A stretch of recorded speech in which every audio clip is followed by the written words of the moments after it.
Good evening, Norcal Karters, and welcome to our live stream. It is Friday, December 17th, and tonight we have a couple special guests on. We have Oliver Calvo, and we have Greg Bell. They will be joining us at 8 o'clock. And the one pushing me around to get all this content going for you in this new format is Ashley. She will also be joining us. Actually, I can bring Ashley in. Do you want to come in now, or do you want to come in at 8? I'm going to bring her in right now. There, you're in. Hey. This is Ashley. She's been helping me out the past couple of weeks, getting more content going and doing the live stream stuff. So, again, Greg Bell and Oliver Calvo, they will be on at 8 o'clock as promised. In the meantime, we have a Prairie City karting calendar. So, official dates for Prairie City. I'm going to run through them really quick. They're going to be on the website in the next couple of days anyhow, norcalkarters.com. Click on the events tab. But let's see here. I'm going to do the 206 weekends first because Donald is going to do the 206 and the two-stroke weekend separate again. He felt it worked out really well for the participants. And let's get to it. So March 5th and 6th. March 5th and 6th is going to be 206 race number 1. April 16th and 17th will be 206 race number 2. May 28th and 29th, 206 number 3. And then we have July 16th and 17th. That will be 206 race number 4. Race number 5 will be in August 6th and 7th. And race number 6 for the 206 classes, September 3rd and 4th. And then 206 race number 7, October 8th and 9th. And the final 206 race at Prairie City will be on November 5th and 6th. So again, Donald's going to do that split format again. 206 one weekend, two-stroke on another. The two-stroke dates. The first one is going to be April 30th and May 1st. That'll be two-stroke race weekend number 1. Race weekend number 2 will be June 11th and 12th. Then July 23rd and 24th will be race number 3. And then two-stroke race number 4 will be September 17th and 18th. Race number 5 for the two-strokes, October 22nd and 23rd. And the final two-stroke race will be November 12th and the 13th. So that is the latest schedule from Donald Durbin at Prairie City Karting. And again, you can go to norcalkarters.com to find all the schedules as they come out. And speaking of schedules, we did the Rock Sonoma schedule. We already did that one a couple of weeks ago, but if you missed it, March 19th and 20th, race number 1. Race number 2, April 23rd, 24th. Race number 3, May 28th and 29th. Race number 4, June 18th and 19th. Race number 5, July 30th and 31st. Race number 6, August 20th and 21st. Race number 7, September 24th and 25th. And once again, the final race of the year will be a doubleheader with race number 8 and race number 9. And that will be on October 15th and 16th. So those are your updates. And also Blue Max Kart Club, January 15th. Blue Max Kart Club, January 15th is going to have a swap meet. So it'll be free to sellers and free to buyers. January 15th, swap meet, Blue Max Kart Club. And without further ado, let's bring on our special guests. So first we'll have Oliver Calvo. Hello. Thank you for joining us tonight. Thank you for having me. And who's your team boss? My team boss is the one and only Greg Bell. All right. There he is. What's up, guys? How are you doing, Greg? I'm doing fine. All right. Thank you for joining us tonight. How's everybody else doing? I'm doing great. I'm good. Yeah, I'm doing really well. I think everybody's doing good. So let's get to it. Oliver, I know nothing about you. Like I really don't. And it's like, and Ashley is like, how do you not know who Oliver is? Like, I go, I don't know. I guess we just really haven't crossed paths, and so this is a great opportunity for me to get to know you. Yeah. So tell us a little bit about yourself. How long you been karting? I started when I was 5, and then since then I don't know. I raced in NorCal until 2013, and after that I kind of stepped out and moved up into the regional series from the Pro Kart Challenge, and then moved into the Pro Tour, and ever since I've been running SCUSA since, and traveling to some select other races across the United States. So I've been doing it for a while, and it's Reno KPX, nice. one of them. Yeah. Did you say Reno KPX? Mm-hmm. Just that one? This last year, yeah. Oh, just last year. Okay. So yeah, it's someone brought your name up to me a couple months ago, and I don't know if they tagged me in a post because I think you had a pretty good run this year, or over the past couple of years you've been pretty solid. And we'll let you get in your kind of your background. And my first thought was, why am I going to cover a guy from SoCal? Like, this is Norcal Karters. So where are you from? I'm from Stockton, California, so I've lived here my whole life, and yeah, I've been racing out of NorCal for a while. Yeah, Stockton's definitely NorCal. I mean, you're 20 Yeah. minutes south of me, so. Tell us some of the NorCal tracks that you've raced at, Oliver. I mean, I raced at all of them. I raced at Dixon, Davis, Outwater, Prairie City. I've done some races at Reading. I think that's it. I think that's all the NorCal tracks. Might be forgetting one. Track is Stockton. Oh yeah, Stockton too. I didn't do much racing there, but I have raced there a little bit. Okay. So you said you started when you were 5. How old are you now? I'm 18 now.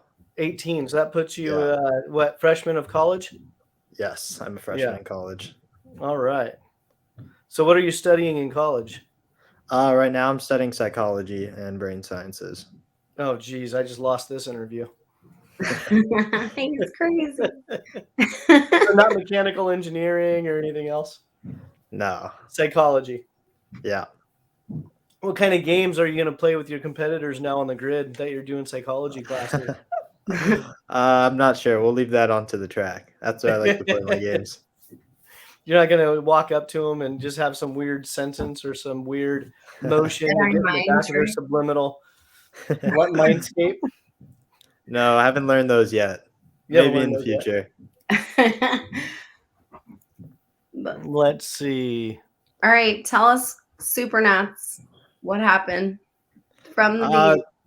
Supernats was a pretty good week. I mean, we unloaded with a lot of pace. We were top 3 in every single practice session besides the last session. We transponder didn't work, and then I ended up being in the slower part of the fast group in qualifying because they basically split into A, B, C, D groups, and I was in C.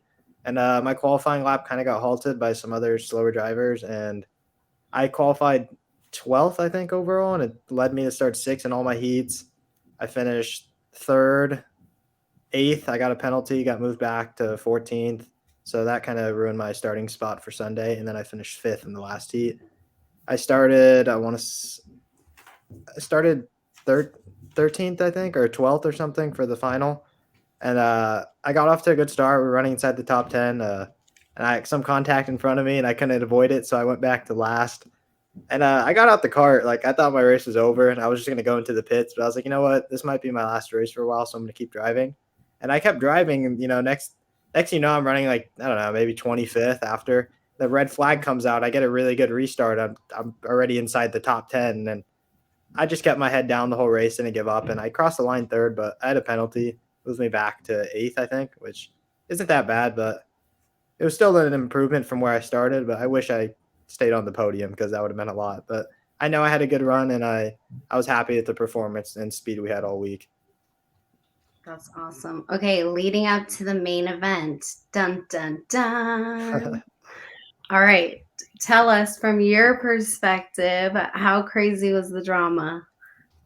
What do you mean as in the drama? Just like on the track or? Yeah, Morgans and all that stuff. Well, a lot of those guys are all my friends, all those guys that are really fast, all the younger kids. I like to race against them. We all race with some kind of respect. But when the helmets go on and nobody's friends on the track, you Yeah. give it your all. You race them as clean as possible. Some things might happen, then you guys might crash each other, like some of my friends did in the final. But everybody, we like to race each other with respect, and we try to. And that's just how it goes. Sometimes people bump heads, and that's just how racing goes. I think that's the biggest misconception of pro racing is that so many think it's rough, and these kids, especially who he's talking about, that they hang around with each other and whatnot. I mean, they race each other hard. I mean, it's not with no respect. That's just how hard they race, and they're getting they're getting into each other as hard as they can without causing a drop down or something like that. And I hear so many people talk about how Scoose is rough and how this and that, and I just think that reality is a lot of things that happen leading up to that level of racing was probably just managed a little too much, and they don't let the kids learn a skill to where they can race hard like that and still have respect for one another. Yeah. Some things happen when he said he got pushed back to 8th, and unfortunately it was with a really good friend of ours, and it wasn't personal. It was going through the field, and some stuff happened, and he got into no drop down, but still enough to where the officials thought it was too rough. And I think that's that's the misconception a lot of people have, is that you go to a SCUSA event like that at that level, and it should still be patty cake racing, and it's not. It's skills racing, Yeah, I 100% agree. The level of competition is a lot higher at that level. Yeah. And all those kids are laughing at each other after they get off the racetrack. There might be a little bit of anger, but it goes away pretty quickly. Yeah. Yeah. And I feel like it's a little bit more like competitive because it is your friend. It is somebody that you're cool with. So you're like, come on, dude, like, how far I can go. And then they're like, you're my homie, but so There's a big respect between all those kids. Yeah. Yeah. Well, a lot of times too, it comes down to finesse. No. Like the top drivers, they have the finesse. And as you guys are talking, I'm trying to remember. There's a phrase that Ryan Norberg has been using on Kart Chaser, and it basically he's talking about moving people out of the way. But he says it with such finesse of, I'm gonna help them find the wide side of the line or something. Help them off the racetrack, I think. Help them off the racetrack. I think that's what he says. Yeah, but he says it with just such finesse, and it's like, well, that's like a direct correlation to the racing on the track. I mean, you go local, and it's so hard to find solid, hard competition locally without getting driven into. Yeah. Because guys like you, Oliver, you end up going to Pro Kart, you end up going to Pro Tour, etc. So that talent kind of leaves the area. You lose that finesse and that harder racing even at the club level, because the guys like you aren't out there to kind of show the way around and show people how it's done. Yeah. Well, they're stopped pretty quickly at the club level, Jason. At some places they are, but there's also when you're going through you're exiting a corner and you get T-boned, you get blown off the track. Yeah. It's like, well, okay, there was zero finesse or thought in any of that. Yeah, that's the truth. I mean, unfortunately, or fortunate, because I think there's a place for everything. And I think as you progress through, Kid Cart Cadet, Junior 2, those all need to be really clean racing. Although when you get to the pro level racing, Pro Kart, Pro Tour, you're going to get roughed up a little bit until you find your balance, and I think that's it's unfortunate in Northern California that we've gone so clean, I guess you want to say it. I mean, it's good racing, but I would use the word it doesn't really set you up for what you're going to find out at the big races. Yeah. If that is your goal, I would agree. And well, I mean, if you're at that race, Jason, you've already spent $10,000 to get there, and that's going to happen. So if you're not prepared for it, it's going to be a shock. I agree. Event too. So I think that's unfortunate a little bit. I think that the higher level racing, it needs to be a little bit, and even at the club, like when I say like ladder junior year, senior year, when they, just need to teach them a little bit more skill, Yeah, I always found it interesting, at least for, I don't know, the past 10, 15 years, the shifter guys, they tend to really regulate themselves. They have a lot of respect. They have a lot of respect. You can't say they drive harder. It's a different driving style. So it's not fair to compare a tag driver to a shifter driver because both are driving hard, but they're different. No. But I remember a lot of the shifter guys griping about the pushback. It's like we don't crash into each other, and if we do, it's because it's a pile up. It's not because that's how we race. Well, I think what happens there, and the reason they're saying that is that, with a single speed deal, everybody gets on the gas pretty much the same time coming off the corner. Yep. When you're having a gearbox deal, you can miss a shift a little bit and get into something. The guy behind you is going to get into you because they're going through the shift, and all of a sudden you have a drop down. So it's really not fair in that situation because you have 5 of those every corner you come off of, to where if there's a little misshift, ruins your race. Yeah. I think, So.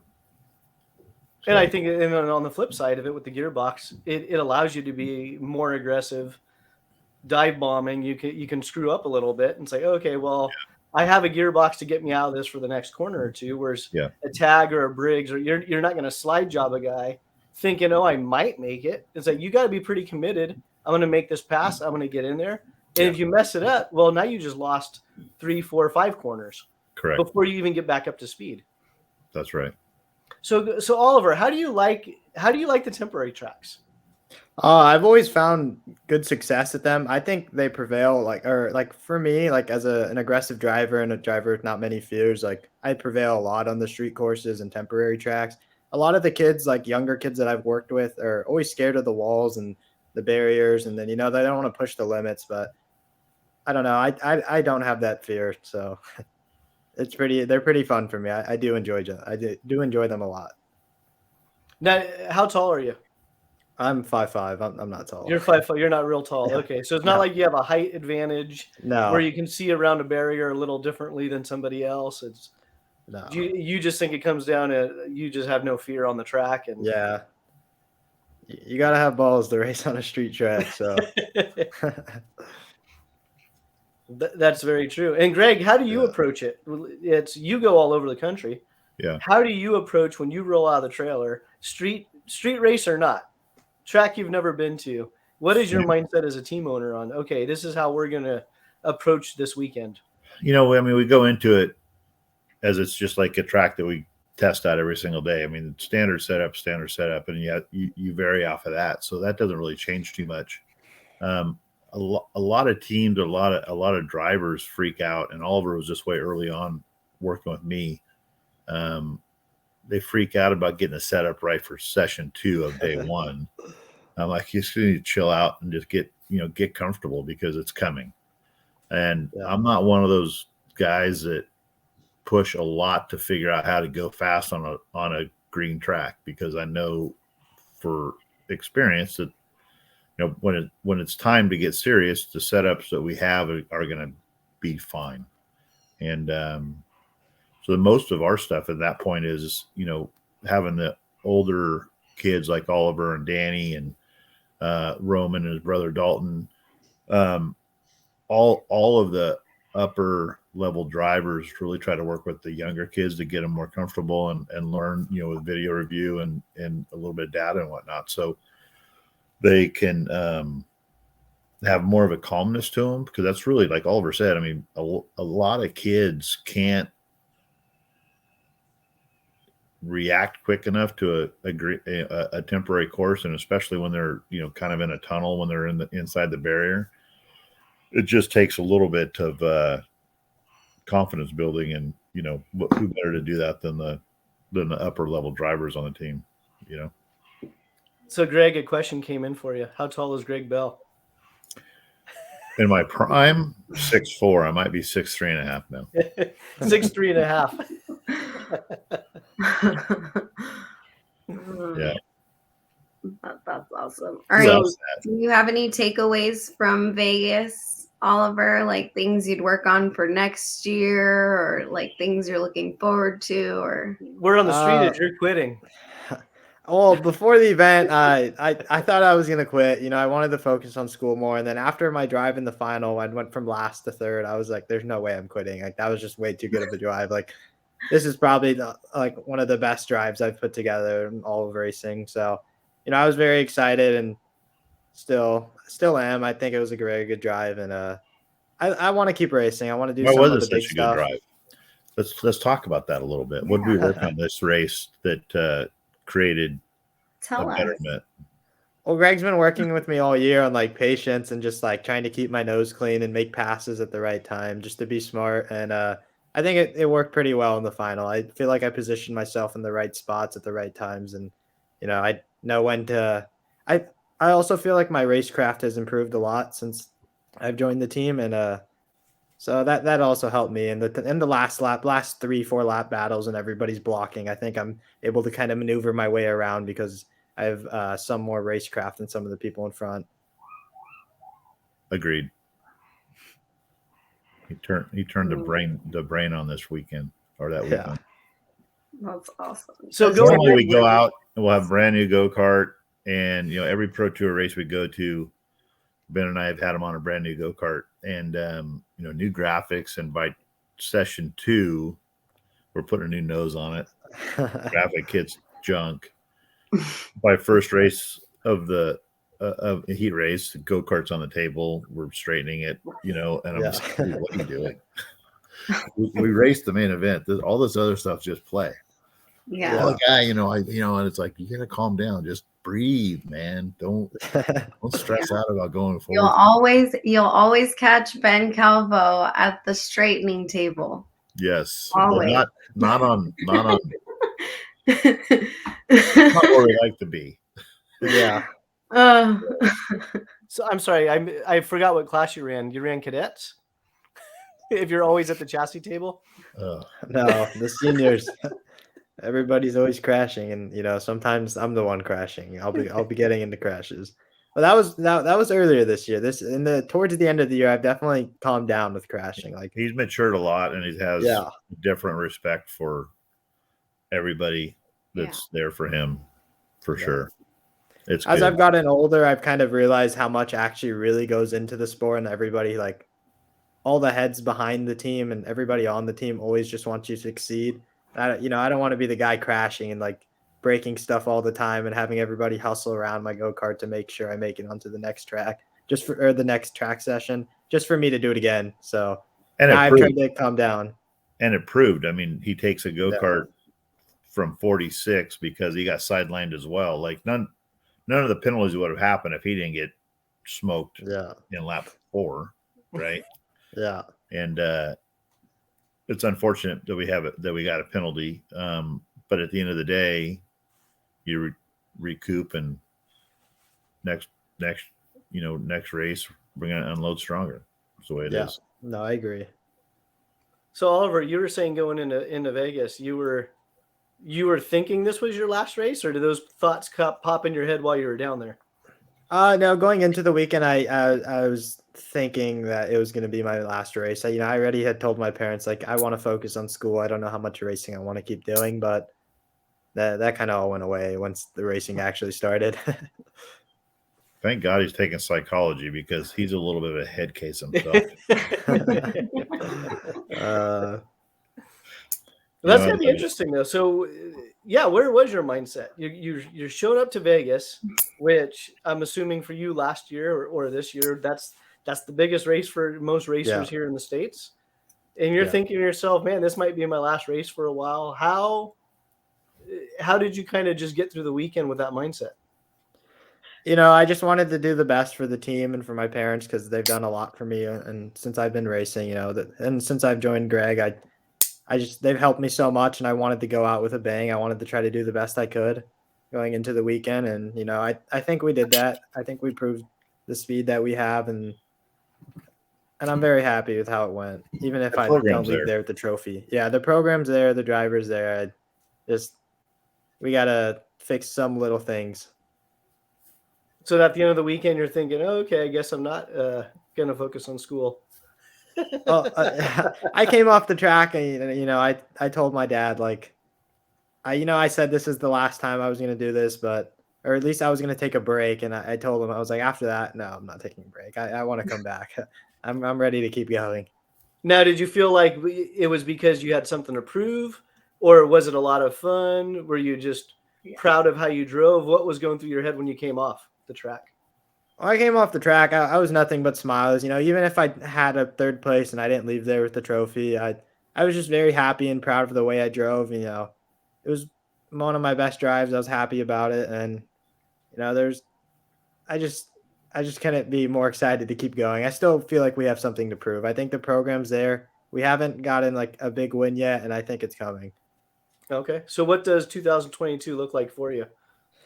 Hopefully I can do the Pro Tour races. It depends on how my schedule lines up for next 2 quarters. And I also want to do some USPKS races. Maybe I can do some one-offs, just a few of those select races, whatever fits into my schedule. And the Supernats, obviously, that's always going to be there. Very good. And then what class do you run? This year I ran a mix of KA Senior at the regional stuff and at Supernats, and at the Pro Tour I ran X30 Senior. But next year I want to focus on just X30 Senior. I want to race against the big guys and really prove myself more. So that's the plan. Got it. And then for those that are listening that, you know, are kind of asking themselves the difference between a KA or a X30, from a driver's perspective, the pros and cons of each package. Well, the KA is very like pack racing. I would say it's a lot of, you got to carry the momentum. It helps. I think if you're just getting into senior ranks, I would start in the KA and really develop the racecraft and figure out how to really drive, carry all the momentum. And once you can figure out all that stuff, the racecraft, and then you can move up to the X30 class. That's where all the big dogs are, the guys who have been doing it forever. You know, those are the best in the United States to racing the X30 Senior. You know, that's who you want to race against. You race against the best to get better. Absolutely. And Greg, as a shop, it's how do you approach how you put someone in a cart? Let's say Oliver walks in your shop tomorrow, little bit of experience, but you have the option between a 206, a KA, or you know an X30, Well, or even a Vortex GP if we're going the yeah. Vortex route. So when it's kind of tough in NorCal. If it was all we did is Pro Kart Pro Tour, then it's all IAME stuff, and then start here. NorCal has a 206 program. I think probably one of Donald's biggest classes, hands down, is 206. So I always ask people like, where are you from, and what do you want to do to begin with? And like, oh, we want to race Prairie City. It's like, okay, well, this is the program that we put together for you there. And once you start getting, once the 206 feels like it's not fast enough for you, then we go to KA100, or turn around and, if we're up at Sonoma is just a hard deal for some reason, because those guys don't really travel anywhere past, I-80 corridor. And then it's really too expensive for a lot of the NorCal regulars to go race up at that track. Not really because of the entry fee or anything. It's the most beautiful track we have, hands down, as far as the backdrop and everything. But I think, with the hotels, pretty regularly they're $200 plus a night. Mm-hmm. And if you're going up for a couple nights, that adds another $400 to $500 to your budget, plus entry fee, which it's no more expensive than if you go to a KPX race or anything else. So that's not really a downfall or anything. So I just think it's hour and a half away, and people don't really think about it too much. But we do try to support that group as well, and obviously put them into all the rock packages because they're up at Sonoma. It's not easy anymore. I mean, it used to be everything followed one direction, and it's just not that way anymore. Every club kind of has their little niche, so we try to place them wherever that niche lands. So yeah, it does make it a little bit complicated. Yeah, no, I mean, it's to the point where it used to be in the past, in the good old days, where you just have a cadet at full-size cart and kind of on the entry-level deal set up for people, and you can't really do that anymore just because you just don't know where that customer's coming from. Yeah, you have to ask a lot of questions before you really pull the trigger on anything. Where are you going to race? It's difficult. It's definitely difficult. More difficult than it used to be. You used to be able to guide people because there's 5 platforms you can go race and where you at. So many people used to come into the shop too, and it's like, well, I want a 125 shifter. I'm like, you don't. But, they didn't listen, and then 2 months later they're coming back, and it's like, well, I like racing, but this kicking my ass. And it's like, well, yeah, the tracks in NorCal don't really suit that too much. Yeah, it's still that way. It's as Sonoma I does. sell used carts on the side, and it's the guy wants a 125 or a 250. Oh, can I put a 500 on it? It's like, have you ever been to a kart race? It's like, no. Yeah. No. But that's the other deal. I mean, it's like, it seems like every club races a different group of engine packages that are popular there. You go to Stockton and it's still, it's still clone racing. Davis, I think, has a little bit of clone, a little bit of 206, and maybe a little bit of, vintage, I call it. Anything's vintage is not 6 years new, right? So yeah, you can almost not pick parts up for them anymore when they get to that 6-year-old mark. Importers changed, and all of a sudden you're like, well, who do I get those parts from? It's like, yeah, I don't know. We'll check it out, but I don't think we're going to find them. Yeah, because even the wholesalers, they just get to a certain point, and it's like, okay, I sold 2 of those brake pads last year. Not putting them back on the shelf. I'm not putting them back on the shelf. Yeah, it's tough. I mean, the industry's changed a lot. Kind of, one thing that COVID's done for NorCal anyways is brought a lot of new people into the sport with a lot of used equipment. And it's kind of cool to see the tracks, thriving and making, new customers happy that, they're really not even out there to go racing. They're just having fun. And then, bought a $1,500 go-kart that, would have cost $10,000 10 years ago. And they're digging it, until they come in and they want to fix it and you can't. So yeah. Send them to Jason. Yeah. People do. Yeah. So Oliver, out of let's say the past, let's see, you said you were 18 or 19. So the past 5 years as a senior driver, what's been your favorite class in package? It's always been the X30. I raced that for a long time. I raced it in juniors and I really enjoyed it. I haven't done much X30 senior racing, actually. I believe I've literally just done the Pro Tour and maybe one Pro Kart race, but I had so much fun at the Pro Tour racing against the best guys. It really, really upped my game. I have to improve if I want to be at that top level. And that's what I always wanted to do. I want to be the best I can. So I enjoy racing the X30. Okay, so for you, it's not necessarily because of the engine package itself. It's the competitors on the track. Yeah, it's the competition.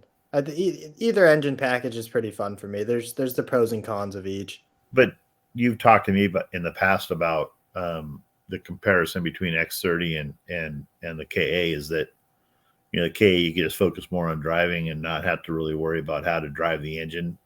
But then when you go to the X30 deal, it's so much of both have to be perfect. Instead of, the K's like a 206 on steroids, basically, add 10 miles an hour. Yeah, I was actually, when they were, I think it was probably KPX when they were first talking about trying to bring it in and do the 100cc stuff. And they were going back and forth between like the 6-inch tires or the 7-inch tires. I ran the KA out there at Dixon. And I really enjoyed it. The only thing I didn't like is I just feel with the 7-inch tire, it's just too much grip. Like I kind of wanted to be able to catch the cart a little bit, and maybe kind of like the old YDS days where you're just, grip is fun, but it's also fun to be able to, catch the cart and kind of get it through the corner properly without just relying on, I got grip in the tire. Were you running a proper tire on it, Jason, or? Oh yeah, it was there. I can't remember what it was. I can't remember if it was the MG or the Evenco, but yeah. Well, so that's good. The Levanto is probably, I would say, the best tire on the market throughout the class because it's got such longevity and whatnot, but it's also really grippy. So I was asking you, were you on that tire? Because I could see where it would be like, oh, that's no. It was one of the MG products, and I Yeah. can't remember if it was the MG or the Evenco, but yeah, it was Harrison Mills's cart, and I remember it had the 7-inch rims on it. It's like, man, it's fun, but it's like, it was almost not challenging enough just to keep the rear end under it. It's like, okay, it's there, okay, and that again, that's a Dixon, so it's. but you run 28-second lap times. Yeah, exactly. I think I did 26.5 or something. Oh, that's not bad. But so, what do you guys want to cover? I mean, we talked about racing. We talked about you're not quitting karting. How do we grow the sport in NorCal? We've hammered that one many times on this podcast. Well, we can't grow it then. Every shop needs to have rental carts. Every shop. I agree with that. Every shop needs to focus on a local track and just hammer it. I think Ron White and Gary are doing really good at because of that at Sonoma, and it's definitely good to support a local track, no doubt. Yeah. We're going to just talking to Steve Bedelli today, which is one of my because his kid's taking a little bit of a break, but he's one of the guys that I bring in kind of like Ben. There's a group of people that I love working with because they're just hardcore. And we were talking today, and I think we're going to put a smaller, like a 20-foot trailer up at Prairie City and start doing driver development out of there and whatnot to where we can hit it midweek kind of deal and go blow a bunch of laps in the summer after 5 and do some more work, Yeah. And I think the other part of it too is back. the shops need to be creative that are, you can't go to the track and market to current racers expecting new customers. No, but I think that's the toughest thing is, our sport that we love. And I mean, I've been doing it for 28 years. So it's always been called the best kept secret. So I think that anything we can all do and collaborate together as different shops, different chassis, and everything else to blow the sport up in Northern California would be a big help. I always say, one person can do great things, but many people can do, so much more. Do you think things like this, like live streams and stuff like that, would help? Yeah, I just had I spend quite a bit on, marketing and advertising and I just don't think anything we've been doing over the last year and a half, 2 years have really been hitting the spot. And I think that I was talking to Rob Howden about it yesterday, and I've talked to Kart Chaser about it. The video seems to be more appealing to people to where they actually take a little bit of time out of their day and watch it live or go back and watch a podcast kind of deal. Mm-hmm. At least from my perspective, where people are like, oh, I was watched you on Kart Chaser, or I watch you, on your one-on-one interview, and I'll get text messages. I'm like, man, that's pretty cool when you think about it. Because I don't get text messages when we tweet something. I mean, so I think more people pay attention because it's like, watch content instead of read it real quick and blow through it, So I think this shows a perfect example of that. Huh? This shows a perfect example of that. I mean, up till a couple of weeks ago, all year long, I've been trying to figure out, how do I go live stream? I've wanted to do it. How do I do it? And then, I started watching the Kart Chaser stuff, and they do such a neat job and a different perspective of showing karting. It's like, man, that actually looks cool.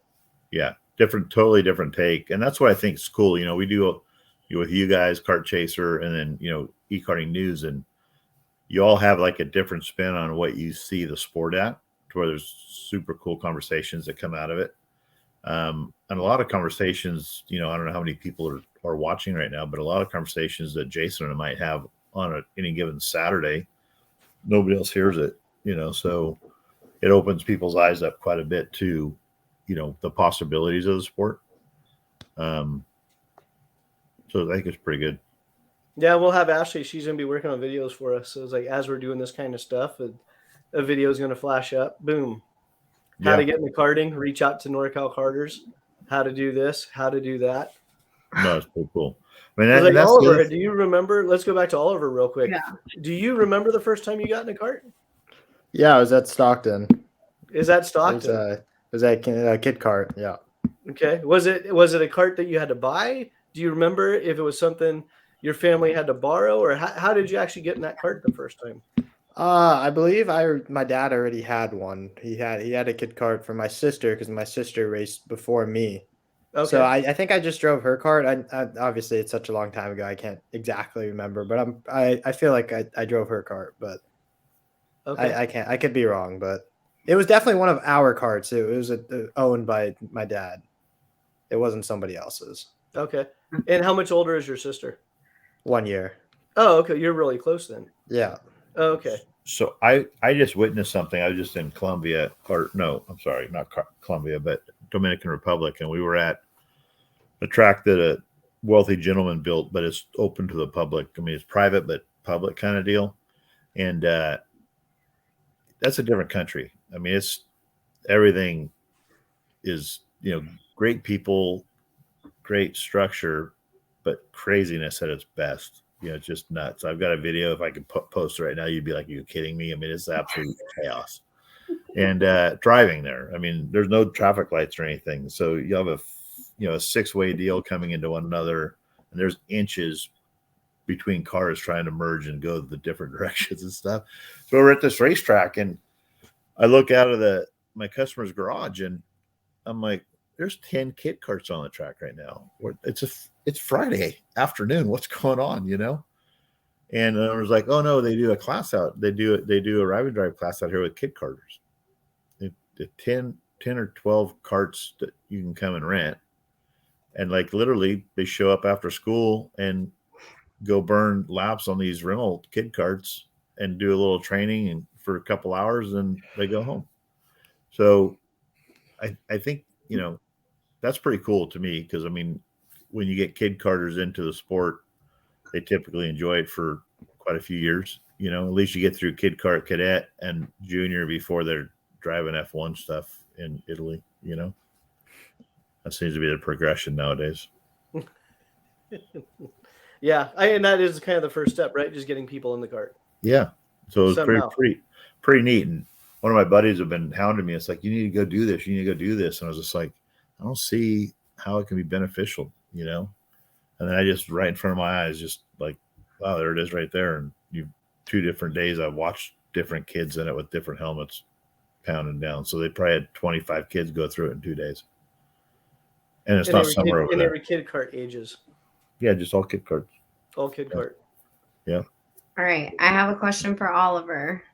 Okay. What is your favorite memory from a NorCal win? So any win in NorCal, favorite memory in your racing career?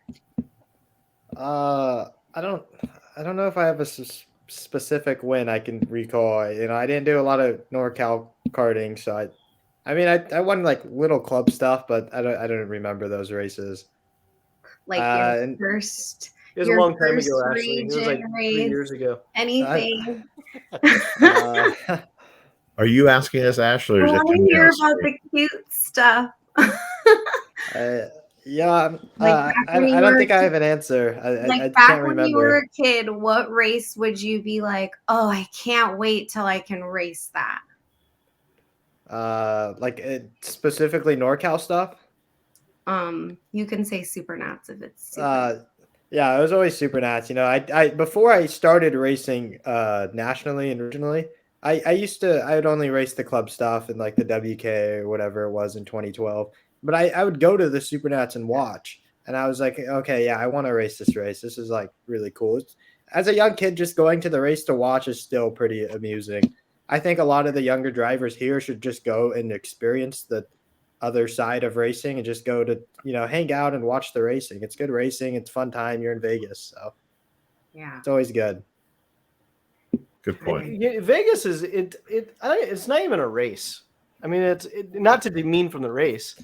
It's an experience. Yeah. And there's been many times when I was working at Sweet Tech, people say, oh, you think I should go to Vegas? And I would tell customers, like, you shouldn't race down there. No. I mean, I think that would be a disservice to go down there and race when you have no idea what you're walking into. But go down for 2 or 3 days and just take in the environment first. And I mean, it's a circus that rolls in, and not a circus in an unorganized bad way, but I mean, it's just, I mean, all of us are so used to it now because we've been around it for so long. But for that new guy, I mean, it's overwhelming just pulling into the pits and going, holy shit. I mean, what are all these semis doing here? Yeah. Yeah. Like the thing I hear a lot when I show people like videos or share anything like that is like, oh, I didn't know that many people were interested in this stuff. And I'm like, yeah, it's all over the country, all over the world. Yeah. So, like Greg said earlier, the best kept secret. I think it's the biggest Vegas Supernats to me, and probably not forever, but definitely of the late. It's bigger than the World Championships in Italy. I mean, it's just a different level of racing, but on a track that you can't attack every single day of the week getting ready for it. So it really brings out the best in everybody's ability, because, you know, it's so fast paced, and people, I had a customer from Hawaii walk into my tent this week and, you know, sit there and try and chit chat. And I was like, trying to be nice but it was like on that 5-second rule where you rolled into the trailer, looked at some data, and you went over to whoever just came off the racetrack, give them a little bit of a deal, and you have to go back to the racetrack because more people are going on. And it's 530 entries, you know, 60 plus deep in every single class, to where half of the field can win. And all the best drivers from America that can afford to make that happen. But then you have, you know, kids from Europe that are world champions and everything else coming here too to race it, because they know the prestige of this race. Mm-hmm. So I don't know where else you can go to experience karting at the absolute. I wish it was that way every single weekend, everywhere we went. And it, you know, it's not, obviously, but it would be so cool if that's where we were back at again. I mean, it used to be, we used to get 220 entries out at Stockton at a club race. Yeah. It was insane. There used to be races everywhere, every weekend. Yeah. Like, I mean, you were just going 150, 180 at an IKF, just standard race, was pretty much par for so many years coming up in NorCal. I mean, we used to turn out some of the most talented professional drivers now, but then, you know, out of the proving grounds, and everybody used to say, it's like, oh, you're from NorCal, you know, or you're from California, because that many amazing drivers came out from all the racing we used to do with such big fields. Yeah. Well, and we still have a lot of good racers in NorCal. Oh, no, I'm not saying like that. Unfortunately, we're exporting them. Yeah. We're not using them to keep them local and bringing people to us. Yeah. You know, we're exporting them and chasing the talent elsewhere. Well, everybody wants to race against the best, and the best run organization, and, you know, the most inviting, I guess, or not inviting, but best competition. And when you have numbers, that kind of happens without saying. Yeah. But when you're struggling to make numbers, I think that in today's world, that a couple of things that happened over probably the last 6 or 8 years, but since everything is 2008, people have a different level of work ethic. Well, I should say from 2008 to 2020, people had a different. I mean, you almost lost everything in 2008 because of the downturn, right? So everything that was discretionary income that wasn't being spent, because like I just lived through something I don't want to see again, right? And I don't want to be not prepared for it. So everybody's hour is worth so much more to them today. And I've said it for years that we need to lower the amount of classes, and Donald's killing it. That's why he's growing at Prairie City. But you need to lower the amount of classes per race day, give more laps, get it done. Because if you can go to a club race on a Saturday, Sunday, and go, okay, we're going to do practicing in the afternoon, and we're going to go hit the club race on Sunday because we know the track, and then we're going to roll through the whole race day in 6 hours and get them home and, mowing the lawn before the game comes on at 5:00. That's a home run for these guys because they make so much money. And you look at it and you're like going, if you can afford to race today, you're making a good living, period. Wow. So you look at that and you're like, but you're making a good living and working a day or spending 6 hours at a track and spending $500. Which one are you going to do? And most of them are like, I'm working. I'm not giving $500 up. So. All right, Calvo. Any final thoughts, shout outs? Anybody you want to say hey to? Oh, I have an answer for you now in my favorite win in NorCal. Okay, let's hear it. It was a KPX race, I think 2019. It was a KA senior. It was probably my first KA senior race. I raced against Austin Elliott and Wesley Boswell, and I beat them. I was like 15 or 16, and I beat them. And they were trying to rough me up, and I roughed them back up, and then it was pretty fun. So that was a fun race for me because I watched those guys growing up. I'd go to the stand. I remember watching like 2012, I think it was, and I was in the stands watching Austin Elliott race in tag senior at the highest level, and he was running at the very front that year. And I just remember watching, and it was pretty cool. And everybody knows Wesley Boswell is like a legend in all of karting. This guy's been around forever, so it was to race against them was good, and then to beat them was even better. So that was fun for me. World tire changing champion. Yeah. 5 times running. 19 seconds. Yeah. What else can you do that fast? All right. Any shout outs, Oliver? Yeah, I want to thank Greg Bell and Leading Edge. Everybody at the team has helped me develop a lot as a person and a driver over the past 2 years. So, without them, I don't know where I'd be. I also owe a lot to Glenn and Christina Araki from PKS. They're running the CCKRA deal now. They helped me get to where I was as well. I think they really taught me how to go fast and race. And then Greg taught me all the off-track stuff and just how to manage everything better and just be more calm and all that. So, I owe it a lot to both of them or all of those people. Those are like the main people. And I've had mechanics, like obviously your husband, Josh. Josh has been there since I was young. He's been helping me a long time. Jesus, P1, just all those people have always been behind me, supporting me. And I can't thank them enough. Oliver. Looking back on it. Yeah. Nobody knows all those people. You got to name them. All right. Jesus Vasquez from P1. There's Greg Bell from Leading Edge, Glenn and Christina Araki from PKS. They don't run that anymore, I don't believe. So they run the CCKRA deal. And then also Josh Velaz and my parents.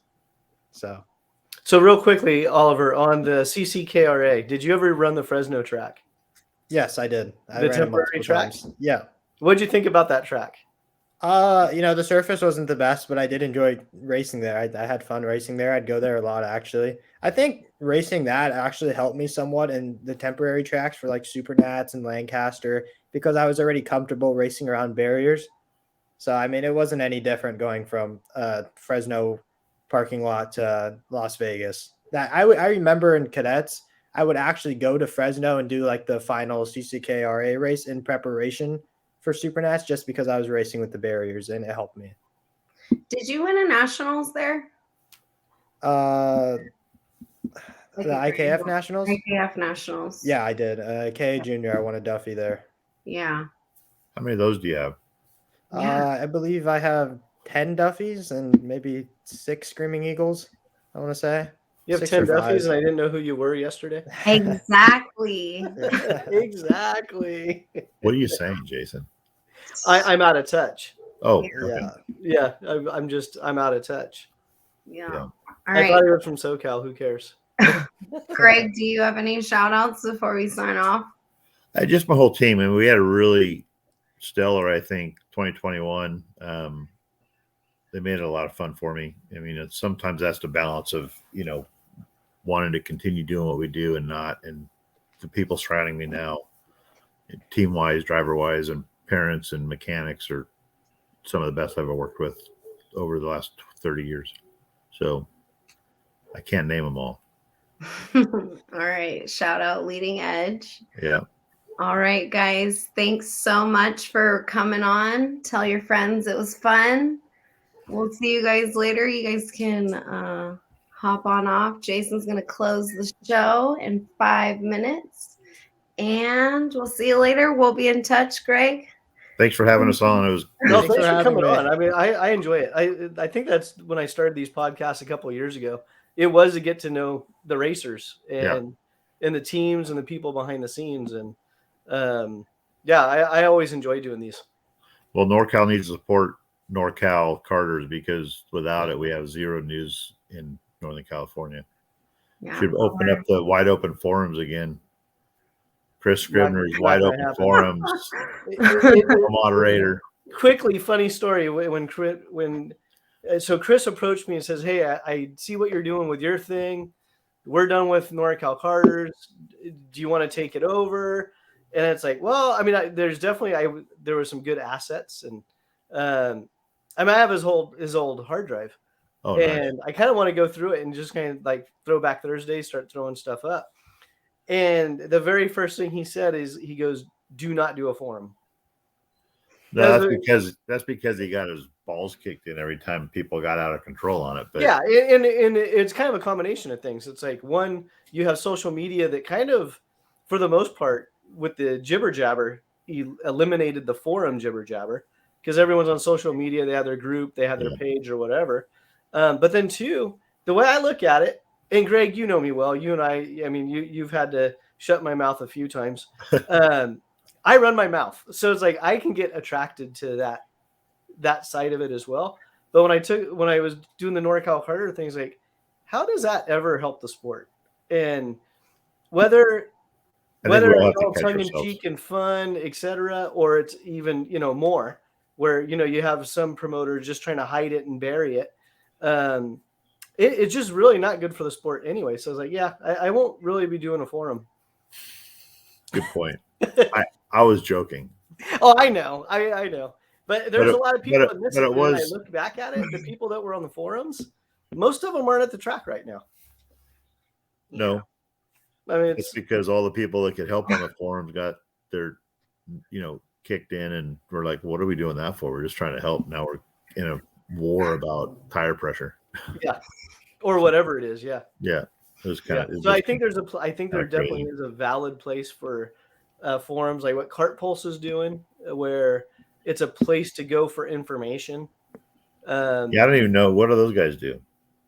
It's run by James McMahon, okay. And it was he really just missed. I don't even know if I can say this, but fuck it. I mean, he really missed the old EKN format of the forums, where there was a whole community on EKN and people were helping each other, and it was a very lively forum community that they used to have. Do they even have that anymore? No, they have it, but it dropped after they did their revamp a number of years ago. Yeah, and James really missed that aspect of it. Yeah, and so he started building it and trying to build it back up. And I don't know how many times I have a weird tech question. You go into like MCP brakes or Paul Martin's or whatever they're called. Is it silicone brake fluid or is it .3.4? It's like, boom, Kart Pulse pops right up because someone had a whole write-up on it. That's different, and it can be different in the same caliper because of the way it was built. Yes. Especially for MCP. Yeah, so just stuff like that. I mean, it's just like, I think there's a use for forums. There is. That's what I'm getting at.